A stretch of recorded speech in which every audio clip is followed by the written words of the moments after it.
Hello दोस्तों, welcome to my channel Knowledgeable Prince. और आज हम डिस्कस करने वाले हैं महाजनपदा के पीरियड को 600 से 300 बिफोर कॉमन एरा के। दोस्तों, महाजनपदा जो पीरियड था उसमें 16 लार्ज किंगडम्स थे जिन्हें महाजनपद बोला गया है, जो कि नॉर्थन इंडिया में फैले हुए थे। ये रीजन इंडस और गंगा रिवर के बीच में थे। इस एरा में कुछ इम्पोर्टेंट पावरफुल एम्पायर्स जो है राइज करे थे, जैसे कि है मगध। बाद में फाउंडेशन बन गया था फॉर मौर्यन एम्पायर। ये जो 16 महाजनपदास थे, ग्रेट कंट्रीज थी, ये लार्ज स्टेट्स थे as compare to smaller kingdoms of Vedic period. Vedic period में वो छोटे छोटे किंगडम्स थे, लेकिन ये जो महाजनपदास थे ये पूरे स्टेट्स थे, बड़े बड़े लार्ज स्टेट्स। इस वक्त पे या तो मोनार्क्स थे या फिर कुछ small group of powerful people थे जो इन कंट्री को रूल किया करते थे। बुद्धिस्ट और जैन टेक्स्ट जो हैं वो इन 16 महाजनपद्स को लिस्ट को प्रोवाइड करते हैं। पहला किंगडम है मगध, जिसकी कैपिटल थी राजगृह, जिसको बाद में पाटलिपुत्र भी बोला गया है। प्रेजेंट डे में ये बिहार है।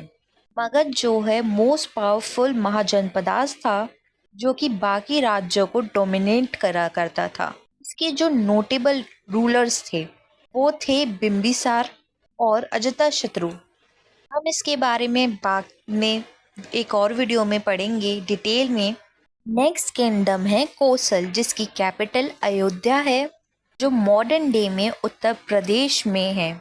बाकी रीजन जो उसके पास हैं, जहाँ पे रिवर सरयू है, सरयू रिवर के पास जो भी रीजन्स हैं, और उत्तर प्रदेश आज की जो लोकेशन है वो उस वक्त अयोध्या हुआ करती थी।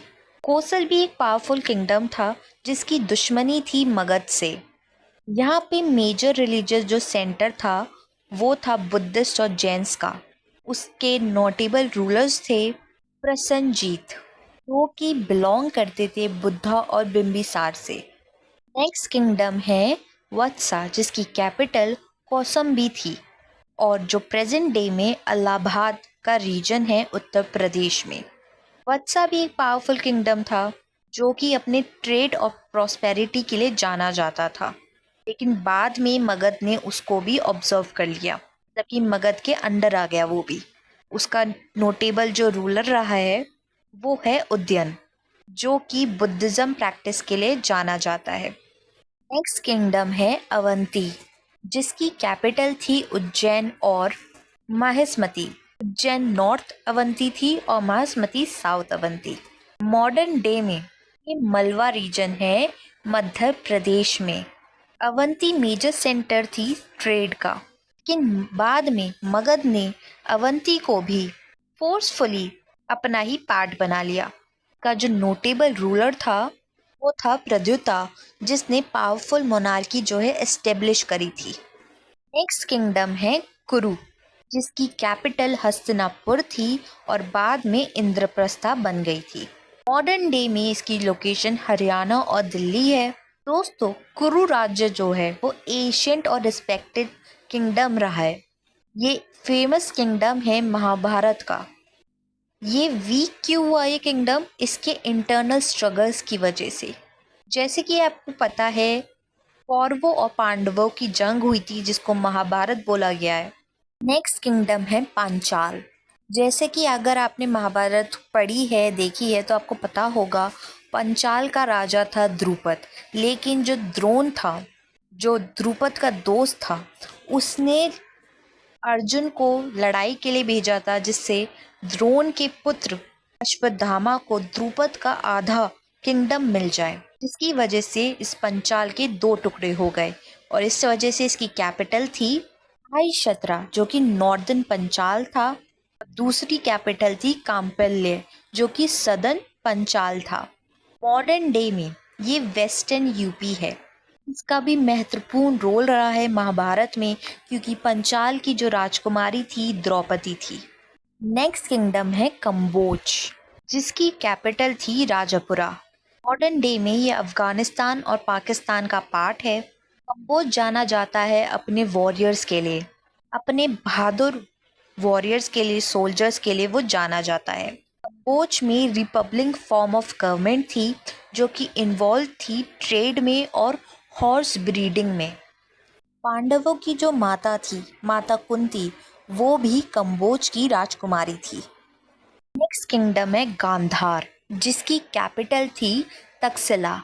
मॉडर्न डे में ये नॉर्दर्न वेस्ट इन पाकिस्तान है और कुछ पार्ट इसका अफगानिस्तान में भी है। कंधार भी अपने ट्रेड और लर्निंग के लिए जाना जाता है। यहाँ पे तक्षशिला नाम की एक ओल्डेस्ट यूनिवर्सिटी भी है जो इन्फ्लुएंस्ड है पर्शियन और ग्रीक कल्चर से। किंगडम जो है वो मोनार्क पे बेस्ड था, लेकिन ये बाद में पर्शियन के अंडर आ गई थी और बाद में ग्रीक ने इस पे रूल किया था जब एलेक्जेंडर जो है यहाँ पे आया था। दोस्तों, अगर आपको पता होगा कि गांधार जो था उसका राजकुमार राजा जो था वो था शकुनी। अगेन ये महाभारत का एक इम्पोर्टेंट राज्य रहा है। नेक्स्ट किंगडम है मल्ला, जिसकी कैपिटल थी पावा और कुशिनरा, जो कि मॉडर्न डे में ईस्ट यूपी है।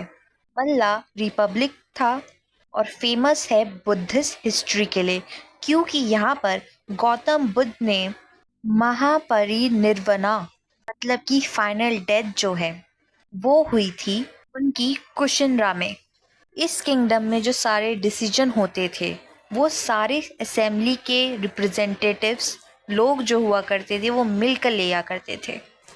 राज्य है छेदी, जिसकी कैपिटल है सुक्तिमती, जो मॉडर्न डे में बुंदेलखंड है मध्य प्रदेश में। ये छेदी जो है एक इम्पॉर्टेंट किंगडम है क्योंकि इसका कनेक्शन है महाभारत के पीरियड से। इसका नोटेबल रूलर रहा है शिशुपाल, जिसका वध भगवान श्री कृष्ण ने किया था अकॉर्डिंग टू महाभारत। श्री कृष्ण ने उससे कहा था अगर तुम्हारी मैं 100 गलतियां माफ करूंगा उसके बाद मैं तुम्हारा वध कर दूंगा। शिशुपाल 100 गलतियां करता है और फिर कृष्ण उसका वध कर देते हैं। किंगडम है वाजी, जिसकी कैपिटल वैशाली है। मॉडर्न डे में ये नॉर्दर्न बिहार है। ये किंगडम भी अपनी पावरफुल रिपब्लिकन फेडरेशन के लिए जाना जाता है। वैशाली सेंटर रहा है अर्ली जैनिज्म और बुद्धिज्म का।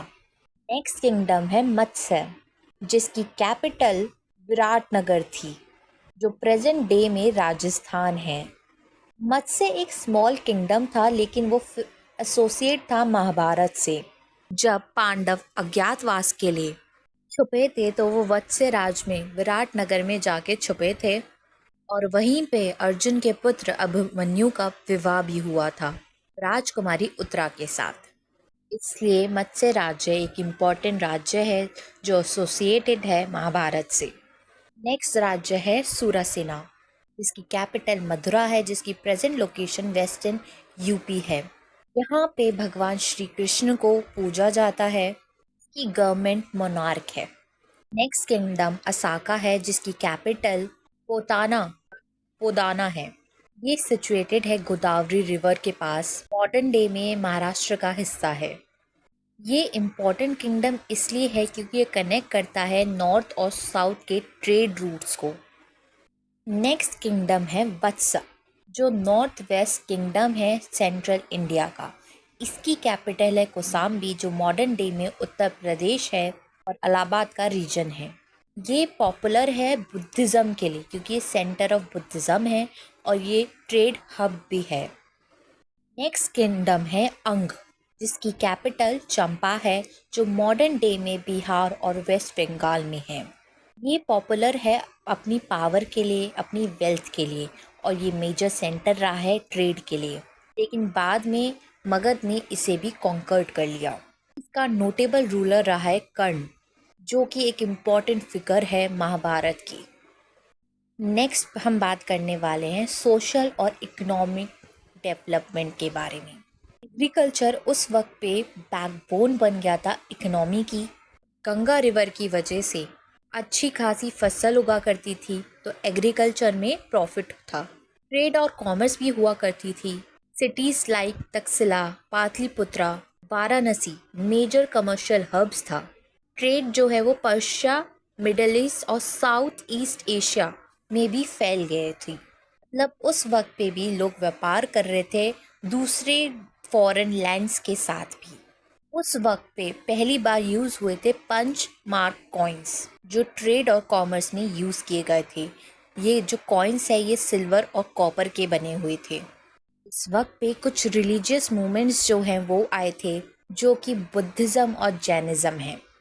दोस्तों इस पीरियड में गौतम बुद्ध, सिद्धार्था गौतम इस पीरियड में जिए हैं, जो कि राजकुमारी थे जिनका किंगडम था साक्या, जो कि पार्ट था वाजी किंगडम का। उन्होंने बुद्धिज़्म को स्प्रेड किया था, फोकस किया था मिडिल पाथ में। उन्होंने 4 नोबल ट्रुथ्स जो हैं दुनिया को दिए हैं, जो लोगों को राह दिखाते हैं जीवन जीने में। और उस वक्त पे जैनिज़्म भी था। Mahavira 24th tirthankara of Jainism, वो भी उस टाइम पे बुद्धा के साथ बिलोंग किया करते थे, जो कि लोगों को रास्ता दिखाते थे नॉन वायलेंस का, ट्रुथ का। जैनिज़्म ने काफ़ी सारे मर्चेंट्स को, आर्टिशन क्लासेस को भी अट्रैक्ट किया है अपनी ओर। दोस्तों आज की वीडियो के लिए बस इतना ही। और वीडियो देखने के लिए हमारे चैनल को लाइक करें, शेयर करें और सब्सक्राइब करना बिल्कुल ना भूलें। Thank you for watching.